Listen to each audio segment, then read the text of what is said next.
जी sir. अच्छा, उस दिन हम लोग जो कर रहे थे वो था आपका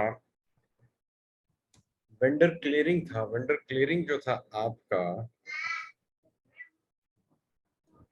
उस दिन क्यों नहीं चल रहा था वो? जैसे ही मैंने वो सेशन एंड किया तो वो चल पड़ा, फिर उसके बाद इनकमिंग नहीं, आउटगोइंग था ना वो, आउटगोइंग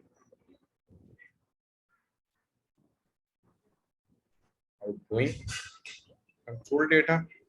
यहाँ पे मैं इसको ऑल टैक्स टाइप अलाउड किया हुआ है और पोस्टिंग विदाउट टैक्स भी अलाउड किया हुआ है। ठीक है, अब हम जाएंगे दोबारा F-53 से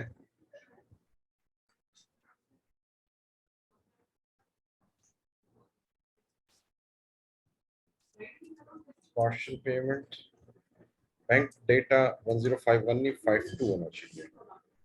अच्छा, 1 रखेंगे यहाँ पे, PKR bank charges text assignment KZ tax relevant accounts not defined in this area. ये कह रहा था ना उस दिन भी, यही मसला था। तो हम जाएंगे 10152 को कॉपी करेंगे, FS/N यानी न्यू सेशन FS00 GL का मास्टर डेटा। यहाँ जाके आउटगोइंग जो पेमेंट का है 10152 कंट्रोल डेटा, इसको एडिट करेंगे। यहाँ से ये उड़ा के इसको सेव किया, फिर गए F-53 में, F-53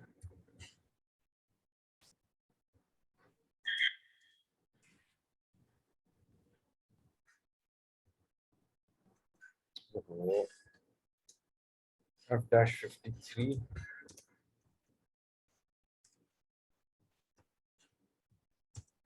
10152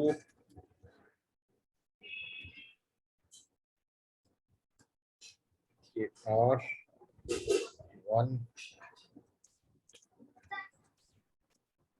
अच्छा, अकाउंट। अच्छा, अब यहाँ पे करेंगे प्रोसेस ओपन अकाउंट्स। अब वो क्या कह रहा है, entry to T26 is missing. कहाँ से मिसिंग है? इस टेबल से T043G। अच्छा, ये T043G क्या है? SC16N पे जाएंगे,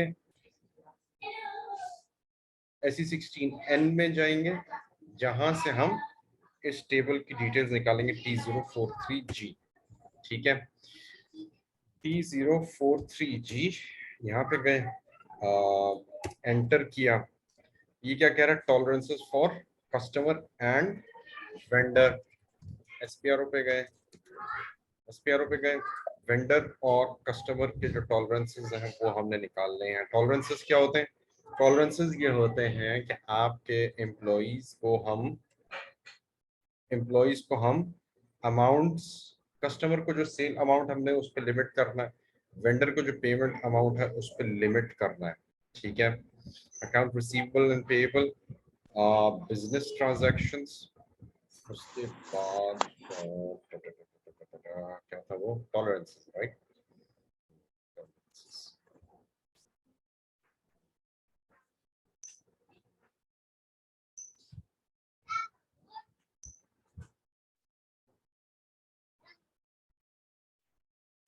payments, global settings, tolerances. Cash discount taken, इस पे भी आप GL के अकाउंट्स जो है वो बना सकते हैं। और यानी कैश डिस्काउंट को जो आपको जो वेंडर देगा। अभी फिलहाल हमने क्या करना है, आ, आ, आ, आ, हमने करना है टॉलरेंसेस, डिफाइन टॉलरेंसेस। और इसमें टॉलरेंस में हमने निकालना है कंपनी कोड T26 का। यहाँ पे टॉलरेंस ग्रुप बने हुए हैं लेकिन एक नहीं बना हुआ, वो है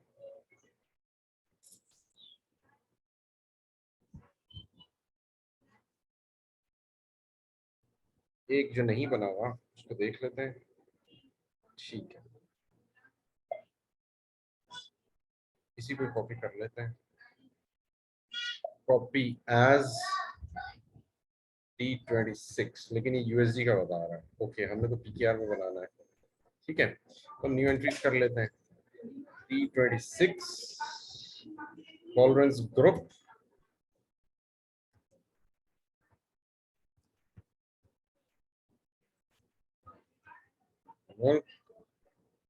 ग्रेस डेज ड्यू डेट 3। अच्छा जी, अमाउंट रेवेन्यू 3, अमाउंट डिस्काउंट, ठीक है, इसको छोड़ दो, लॉस ये भी रख दो।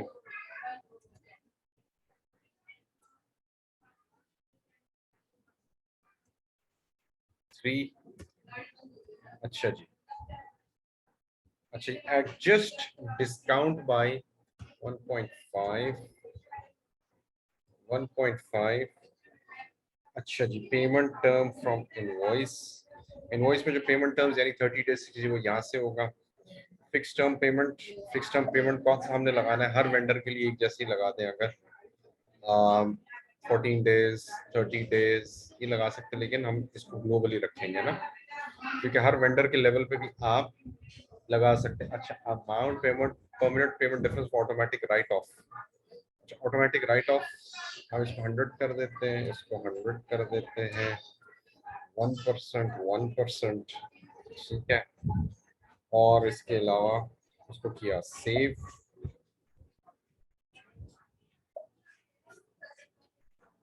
T26 ये किया, यूएसडी में हो रहा है ये। ओके ओके ओके, ये उठा रहा है वहां से F-53, नहीं,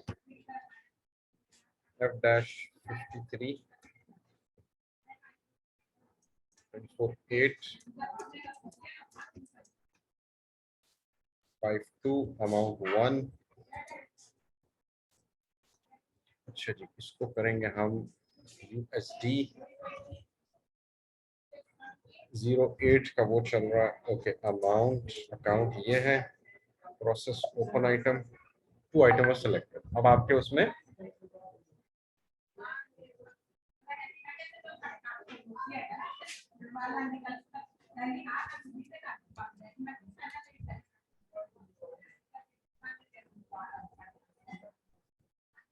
अच्छा जी, अब आपके पास 2 क्रेडिट आ रहे हैं। किसके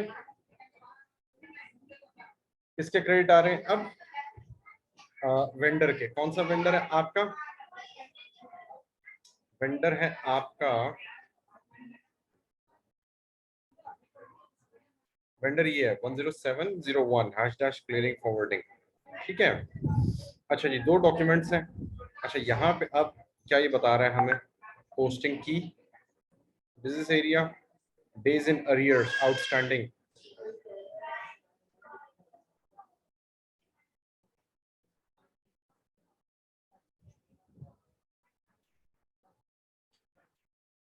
अच्छा, ये 2000 है। एक मिनट, पहले तो मैं आपको ये बताऊं, सिलेक्ट ऑल, एक्टिवेट आइटम्स, ये दोनों ब्लू हो गए।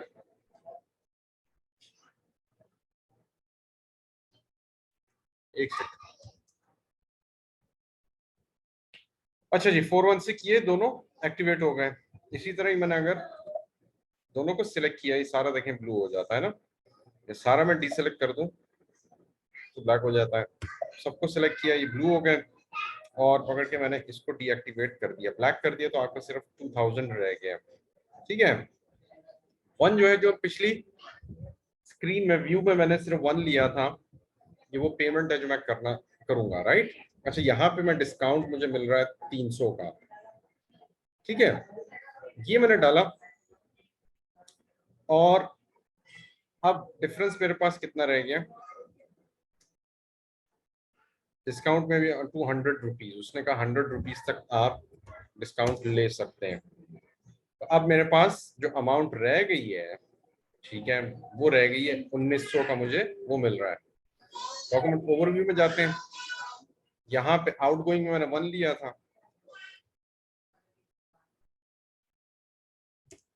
एंटर किया, उसने कैलकुलेट कर लिया 912, प्रॉफिट सेंटर में ले लेता हूँ, profit centre in company code 6, north operations, display overview, more document, simulate, account determination not defined for transaction SKE in chart of accounts for details. कौन सा वो डिस्काउंट वाला है ना, क्योंकि हमने डिस्काउंट का अभी बनाया नहीं है। अच्छा जी, ये अच्छा, अब डिस्काउंट प्रोसीजर, ओके, प्रोसीड करें for specific transaction, continue, cash discount received, जिसमें इसको हम करेंगे सेव, अकाउंट यहाँ पे डालेंगे OBXU, ट्रांजैक्शन कोड है, ठीक है। अच्छा, यहाँ पे अब हम एक काम करेंगे, OFS00, यानी O का मतलब ये न्यू विंडो, न्यू सेशन नहीं, विंडो के अंदर सेशन नहीं बल्कि एक अलग से विंडो खोल देगा वो। FS00 में करता हूँ और इसको मैं शेयर करता हूँ आपकी स्क्रीन।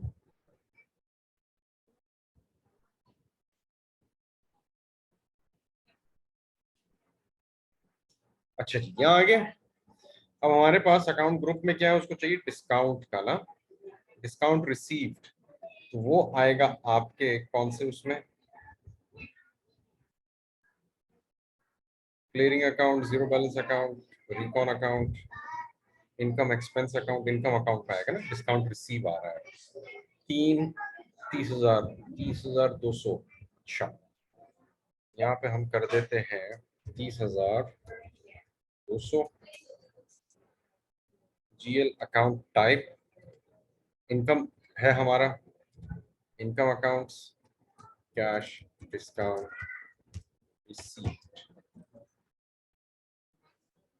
Cash discount receive. अच्छा जी, account in PKR, tax category, इसमें हम क्या लगाएंगे, क्या लगाएंगे, क्या लगाएंगे, विदाउट टैक्स भी हो जाएगा। दूसरी चीज इसमें क्या होगा, पोस्ट ऑटोमेटिकली होगा, फील्ड स्टेटस ग्रुप जो है आपका, इसमें होगा डिस्काउंट, डिस्क, डिस्क तो है ही नहीं इसमें। अच्छा, इसमें हम कहेंगे clearing accounts, adjustment accounts, cost account for external personal clearing, tax office clearing, fixed asset requirements, recon, नहीं, इसको जनरल ही मुझे ख्याल लगेगा, bank account, material account, asset clearing account, अच्छा यही लगा देते हैं ना, पोस्ट ऑटोमेटिकली किया, सेव किया, ये इसने बना दिया 30,200। और अब मैं जाऊंगा अगले उसमें, यहाँ पे जाके मेंशन कर दिया इसे, सेव किया, फील्डर ग्रुप में इसे सेव कर दिया, ठीक है। अब पीछे जाके फिर से हम दोबारा से वही चलाने की कोशिश करते हैं, incorrect postings are cancelled, more document, simulate, ये उसने कर दिया, डिस्काउंट रिसीव्ड, ठीक है, 2,000 अमाउंट इसने ये कर दिया है, और इसको अब मैं पोस्ट कर देता हूँ, लाइन आइटम 03 नॉट फिल्ड। अच्छा, डॉक्यूमेंट 0303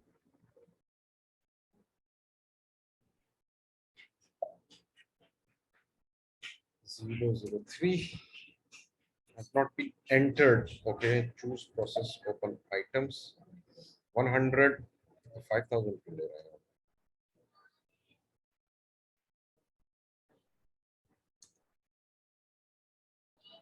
19,000, document overview,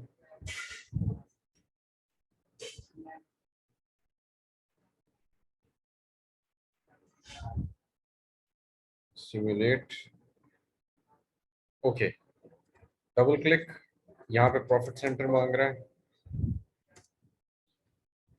यहाँ पे अगर आपसे सवाल इंटरव्यू में पूछा जाए कि जी वेंडर की क्लियरिंग में परचेजिंग डॉक्यूमेंट यानी परचेज ऑर्डर लिख सकते हैं, जी बिल्कुल लिख सकते हैं। यहाँ पे आप बता सकते हैं उनको।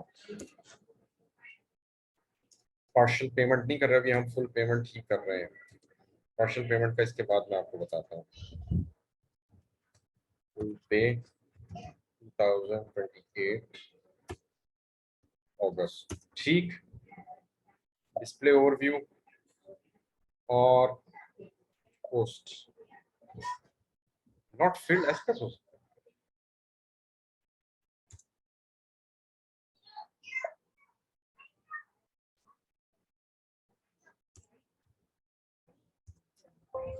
इसको मैं फिलहाल अभी रिमूव कर देता हूँ क्योंकि वो प्रॉफिट सेंटर ही मांगे जा रहा है मुझसे। Document overview, outgoing, star, enter, display overview, more, document, simulate, post. यहाँ पे शुरू हो गया ये।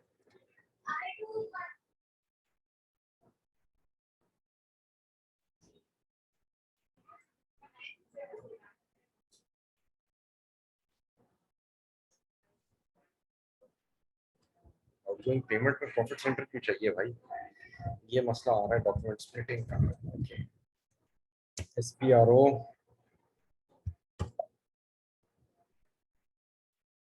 फाइनेंशियल अकाउंटिंग, हेलो,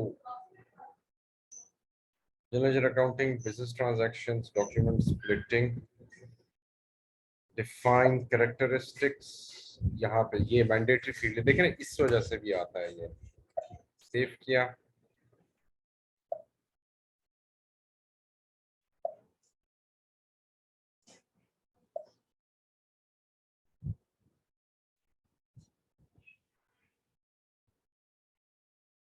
क्या कह रहे हैं? जीरो बैलेंस किसका करना है? प्रॉफिट सेंटर जहां आपको मिले उन दोनों, तीनों चारों, उन सब में आपने लेट से टैक्सेस वगैरह आपने डिस्ट्रीब्यूट करना है प्रॉफिट सेंटर्स में। तो पॉइंट डेसिमल के बाद जितने भी amount of profit centre distribute हो जाएगी। और लाइन आइटम्स जहां भी आपको नजर है वहां मैंडेटरी फील्ड आपको प्रॉफिट सेंटर देना ही देना। ये वजह थी जो ये मसला कर रहा था। ये सेव हो गया। अच्छा, अब फिर से जाते हैं F-53। F-53,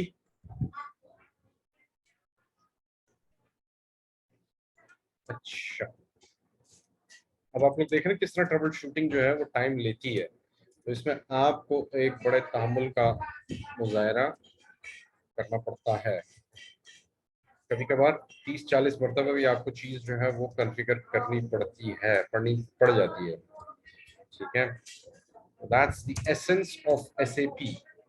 ये प्रोसेस ओपन आइटम्स, यहाँ पे मैं 100 रुपये दूंगा, एंटर। इसको डबल क्लिक करके मैं डीएक्टिवेट कर दूंगा तो मेरे पास 1900 रुपये का सिर्फ आउटस्टैंडिंग रह जाता है। डॉक्यूमेंट ओवरव्यू पे जाता हूँ, डबल क्लिक, यहाँ पे मैं देता हूँ star, enter, display document overview, more, document, simulate. अब सिम्युलेट उसने कर दिया, पोस्ट करूंगा। आपका document was posted in T26, document, display. ठीक है, कैश डिस्काउंट आपका अपने उसमें पहुंच गया, ऑटोमेटिक उसमें पोस्टिंग हो गई। ठीक है, हैश डैश क्लियरिंग का जो वो था वो डेबिट हो गया। अच्छा, अब जाके हम इसके वो देखते हैं। FPL1N वेंडर 107 था आपका हैश डैश। अच्छा जी, इसमें suppliers by company code, suppliers. अच्छा जी, यहाँ पे अब वो क्या कह रहे हैं? ओपन आइटम, क्लियर्ड आइटम्स या ऑल आइटम, यानी क्लियर्ड और ओपन दोनों वो दिखाएगा हमें। अब हमने चूंकि क्या अभी यहाँ पे नॉर्मल आइटम को क्लियर किया, अब नोटेड पार्क ये भी मैं आपको अगर मौका भी मिल रहा है तो अभी देख लेंगे, वरना फिर अगले सेक्शन में। यहाँ पे अगर आप देखें तो एक जो आपका डॉक्यूमेंट था वो क्लियर हो गया। कैसे क्लियर हो गया? एक तो ये ग्रीन लाइट है और दूसरा ये क्लियरिंग डॉक्यूमेंट इसने जो 1500 का बनाया वो ये है। ठीक, 17 को पोस्ट हुआ इनवॉइस, 24 को क्लियर हो गया।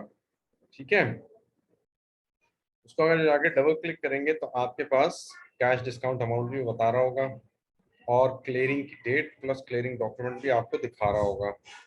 और रिकॉन अकाउंट कौन सा, ये वाला, इस पे भी आप जाके डिटेल्स देख सकते हैं। अगर इसकी डिटेल देखनी है 60,000 की, आप जाएंगे FBL 3N पे, 3N में जाएंगे और उससे कहेंगे मुझे हर चीज की डिटेल दें आप। All items noted and parked, execute करें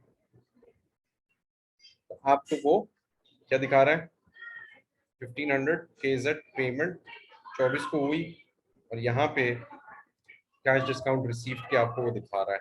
लेकिन मैंने 30,000 30 उसकी नहीं करनी थी, मैंने 60,000 की करनी थी। ठीक है, शिपिंग रिकॉन एग्जीक्यूट, एग्जीक्यूट में अगर आप जाएं तो वो दिखाएगा कि जी आपके पास दो डॉक्यूमेंट्स इस कौन से वाले के, वेंडर के, वेंडर नहीं दिखा रहा वो। ओके, शिपिंग रिकॉन का वो दिखा रहा है कि कौन से आउटस्टैंडिंग में, कौन से ओपन है, कौन से ओपन नहीं है। ठीक है, अच्छा जी, अब आते हैं हम एक चीज और, OB17 if I am not wrong, नहीं OB64,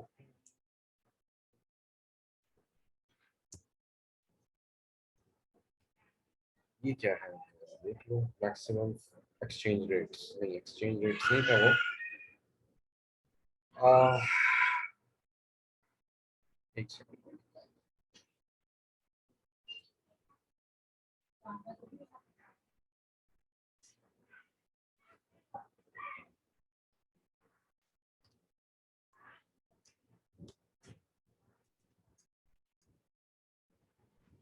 जी सर। जी सर। OB74। अब इंटरव्यू में आपसे पूछा जाता है कि क्लियरिंग का एक क्राइटेरिया होता है। क्लियरिंग का क्राइटेरिया क्या होता है कि आपने वेंडर की जब क्लियरिंग करनी है तो वो क्या करता है, एक तो आपसे अकाउंट की डिटेल्स ले रहा है, कौन से A to Z सारे, तो ये 1 to 9 A to Z। D for customer है, ठीक है, K फॉर वेंडर है, SGL है। GL में कौन से आते हैं क्लियरिंग के लिए? मटेरियल के आ गए, ठीक है, GR IR वाले ये वो है। ठीक है, और इसमें विद होल्डिंग टैक्स के वो भी क्लियरिंग में जाते हैं ना, क्योंकि लायबिलिटीज है वो। अच्छा, के जो है वेंडर है, यहाँ पे वो क्या करता है? अब आपको वो चीज लॉजिक समझ में आएगी कि हम लोग सॉर्ट की और असाइनमेंट का इतना जोर क्यों देते हैं ना। जब आप असाइनमेंट में, जब आप नहीं सॉरी, वेंडर के मास्टर डेटा में अगर आप जाएं, एक सेकेंड मैं आपको दिखाई देता हूँ। वो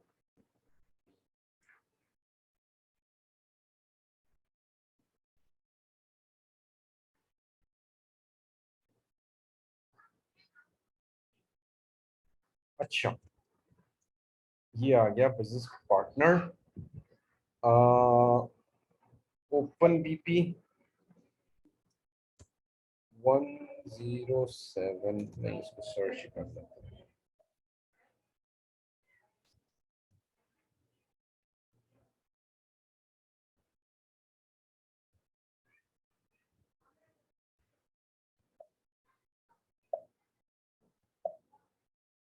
लोकेटर,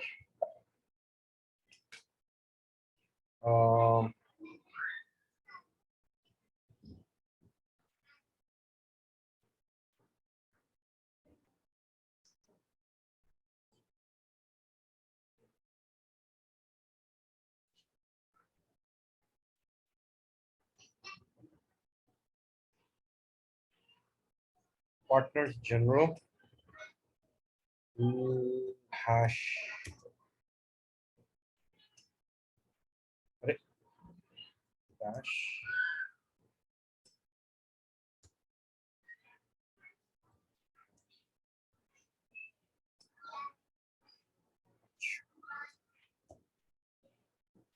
dash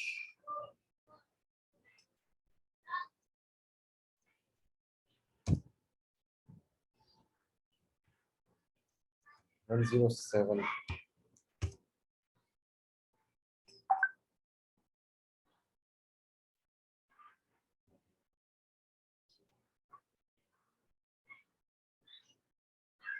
अच्छा जी, मैं बता रहा था आपको general master data FI vendor, अगर मैं इसका खोलूं तो यहाँ पे कंपनी कोड भी आ जाएगा। ठीक है। अच्छा, कंपनी कोड में अगर मैं जाता हूँ, आपको यहाँ पे सॉर्ट की क्या मिल रहा है? Purchase order. ये सॉर्ट की फिर कहाँ जाके पॉपुलेट करती, कौन सी फील्ड को? असाइनमेंट की फील्ड को करती है। ठीक है। अब असाइनमेंट की फील्ड कौन सी है? FBL 1N पे मैं जाता हूँ और ओपन आइटम्स में अगर जाता हूँ, इसको डबल क्लिक करूँ तो हमारे पास असाइनमेंट की ये फील्ड है ना। इसे 00 क्यों लिखा? क्योंकि हमने परचेज ऑर्डर के थ्रू नहीं गए थे, हम FI के एंट्री के थ्रू गए थे। तो सॉर्ट की आपके इस फील्ड को पॉपुलेट करता है। तो जब आप असाइनमेंट फील्ड के पीछे सॉर्ट की पॉपुलेटेड होती है ना, वो क्या करता है? वो कहता है, उसको एक क्राइटेरिया मिल जाता है। क्या क्राइटेरिया? ये है कि आपका सिस्टम जब क्लियरिंग करने जाता है ना, इनवॉइस वर्सेस पेमेंट, तो वो इन 3 क्राइटेरियाज पर जाके वो करता है। अब ये क्या है? क्या चीज? जूनर क्या चीज है? जूनर को यहाँ पे हम चेक कर लेते हैं। जूनर असाइनमेंट की फील्ड चेक है, पॉपुलेटेड है परचेज ऑर्डर में, वेंडर में और पेमेंट में। ये उसी वक्त ही अपडेट होती है जब आपकी सॉर्ट की पॉपुलेटेड हो मास्टर डेटा में। ये इतनी जरूरी है सॉर्ट की, वरना आपको मैनुअली जो है सारे रिकंसाइल करने पड़ते हैं। ठीक है। अच्छा, इसके अलावा हमारे पास जस्पर है, ये मेरा ख्याल है बिजनेस एरिया होगा। यस, ठीक है। फिर उसके बाद ट्रेडिंग पार्टनर नंबर है। इन तीनों में से सिर्फ पहला वाला असाइनमेंट है हमारे पास, जूनर। ये असाइनमेंट जो है आपकी फील्ड अगर पॉपुलेटेड, उसको 3 जगह पे, यानी इनवॉइस, पेमेंट और इसके अलावा तो ये हो गए मटेरियल। मटेरियल लेवल पे उसको ये असाइनमेंट अगर एक जैसे मिल गए तो वो फिर क्या करेगा? रिकंसाइल कर देगा, उससे क्लियर कर देगा और तीनों जगहों पे उससे वो करे। 3 वे रिकंसिलेशन आपके वेंडर के सूरत में होती है। ये भी एक चीज थी जो मैंने आपको बता दी। ठीक है। अच्छा, अब चूंकि हमारे पास 8 मिनट है, एक कंसेप्ट और आज हम सीख लेते हैं और वो है FB/N new session FBKP। FBKP क्या है? FBKP जो है ये आपकी कॉन्फ़िगरेशन है कुछ एरियाज की जहां पे आप करते हैं हटकर IMG से। इसमें ऑटोमेटिक पोस्टिंग्स आती हैं, स्पेशल GL आते हैं, posting fees, document types, clearing procedure. तो मैंने देखा नहीं क्या है, आउटगोइंग पेमेंट। अच्छा, ठीक है। अच्छा, clearing for physical variants, field status groups. अब हम जाएंगे स्पेशल GL पे। और स्पेशल GL क्या चीज है कि आपने अगर देखा FBKP है, हाँ ठीक है FBKP है। मैं पहले आपको एक चीज और दिखा दूं, FBL1N। FBL1N में आपने ये उस वक्त पिछले व्यू में देखा था कि यहाँ पे noted part, special GL transaction, 3 चीजें जो है ना यहीं से ही आपके स्पेशल GL से ही कवर हो जाएंगी। कैसे? मैं बताता हूँ आपको। FBKP पे मैं गया, स्पेशल GL, यहाँ पे अब डाउन पेमेंट भी आ रही है, ये भी स्पेशल GL में आता है। पेमेंट रिक्वेस्ट, ये भी स्पेशल GL के एरिया में आता है। और ये सारे भी अकाउंट टाइप क्या है? D, यानी कस्टमर। मैं K पे जाता हूँ, पेज डाउन किया मैंने K, down payment, discounts, advance to supplier, guarantee received, security deposit. ठीक है। इसके अलावा डाउन पेमेंट्स, इंटेंजिबल एसेट्स। अच्छा, अब वो जो नोटेड आइटम्स थे ना, वो क्या थे? नोटेड आइटम्स क्या होते हैं? जब आप कोई घर किराए पे लेने जाते हो, आपसे सिक्योरिटी लेते हैं, वो आपसे गारंटी लेते हैं कि आप घर खराब नहीं करेंगे। ठीक है। तो वो जो 3 महीने का डिपॉजिट होता है ना, सिक्योरिटी डिपॉजिट, वो गारंटी भी है, वो सिक्योरिटी डिपॉजिट है, whatever you want to deem it. ठीक है, सिक्योरिटी डिपॉजिट गारंटी भी कह सकते हैं। तो वहां पे अच्छा, वो नोटेड आइटम फिर आपका वेंडर जो है उसे इस्तेमाल नहीं कर सकता, वो एक फिक्स डिपॉजिट के तौर पर उसके पास पड़ा रहता है।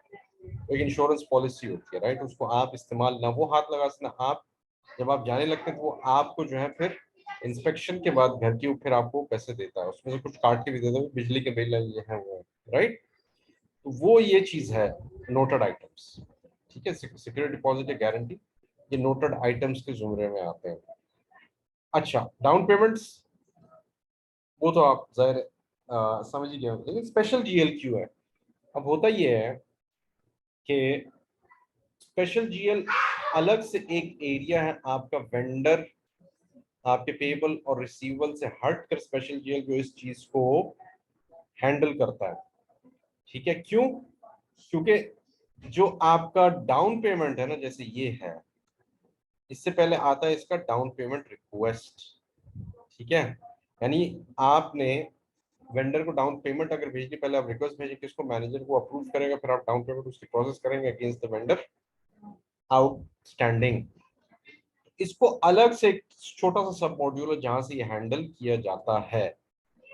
ठीक है, तो रिक्वेस्ट पहले आती है, फिर उसका डाउन पेमेंट्स आती है, और फिर वो क्लियरिंग में जाके एडजस्ट होता है। ये एसएपी का बिहेवियर है। अच्छा, अब मैं जाऊंगा पहले डाउन पेमेंट रिक्वेस्ट, इसका है F, special GL indicator. Special GL indicator में जाके मैं क्या करूंगा, मैंने इस पर डबल क्लिक किया, कंटिन्यू किया, तो यहाँ पे अब मुझसे वो क्या मांग रहा है, 60,000 रिकॉन अकाउंट। यहाँ पे अब दूसरा मेरे पास कौन सा आएगा रिकॉन अकाउंट? एम्प्लॉई का,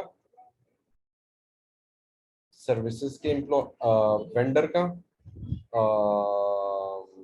सप्लायर्स का, फॉरेन वेंडर्स का, लोकल वेंडर्स का। गर्ज ये कि जितने आपके पास रिकॉन अकाउंट्स हैं वो सारे आपने यहाँ पे वो कर देने हैं। ठीक है, अब मैंने रिकॉन अकाउंट वैसे तो बनाए नहीं, इसलिए मैं सिर्फ समझाने के लिए मैंने आपको वो किया। ठीक, अच्छा, ये सारे रिकॉन अकाउंट्स यहाँ पे आएंगे। अच्छा, अब दूसरी जो चीज है, यहाँ पे तो मुख्तलिफ रिकॉन अकाउंट्स आएंगे, यहाँ पे अब स्पेशल जीएल अकाउंट जो है ना वो एक ही होगा। अगर आपका बिजनेस क्लाइंट ये कहता है कि हमने एक ही रखना है स्पेशल जीएल इंडिकेटर एफ सारे रिकॉन अकाउंट्स में, तो एक ही यहाँ पे आ जाएगा। अभी हमने स्पेशल जीएल बनाया नहीं है, तो हम पहले वो बना लेते हैं, FS00, जाके देखते हैं किस में बनेगा वो। क्लियरिंग अकाउंट, क्लियरिंग अकाउंट ही होता है एक तरह से, मिसलेनियस अकाउंट भी हो सकता है। 80220, 80220 से बना लेते हैं, और कितना टाइम होगा? 80220। अच्छा, 80220 में जाके हम क्या करेंगे,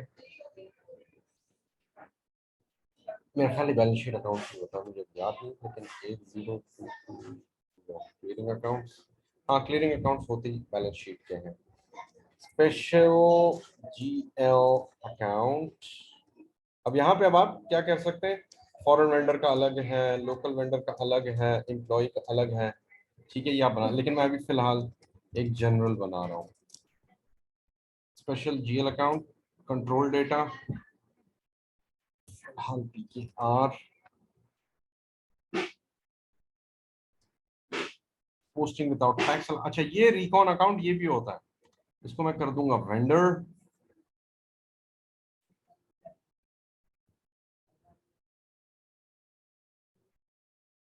ओपन आइटम मैनेजमेंट, अगर ये ओपन आइटम मैनेजर तो वेंडर रिकॉन कैसे होगा, मुझे नहीं समझ में आ रहा। चलो करके देखते हैं, मैं असल में कंसेप्ट थोड़ा सा मेरे जहन से खिसका हुआ है। सॉर्ट की वही होगा 014। ठीक है, परचेज ऑर्डर, ठीक है, ऑथराइजेशन ग्रुप ताकि यूजर्स पे लगता है वो हम नहीं लगा रहे। फील्ड स्टेटस ग्रुप G067, ठीक है, save. Open item is not for recall. इसमें हम इसको वेंडर से हटा के, उसने मुझे नहीं करने दिया ना, कन्फ्लिक्ट आ गया, पोस्ट ऑटोमेटिकली भी नहीं करते इसको, इसमें हम ठीक एंट्री करते हैं, लेकिन यह करना पड़ेगा मेरे ख्याल में पोस्ट ऑटोमेटिकली, जहाँ तक मुझे याद आ रहा है। सेव किया, स्पेशल जियो। अब उसके बाद FBKP पे गए, स्पेशल जीएल पे गए, के उसमें कैटेगरी में गए,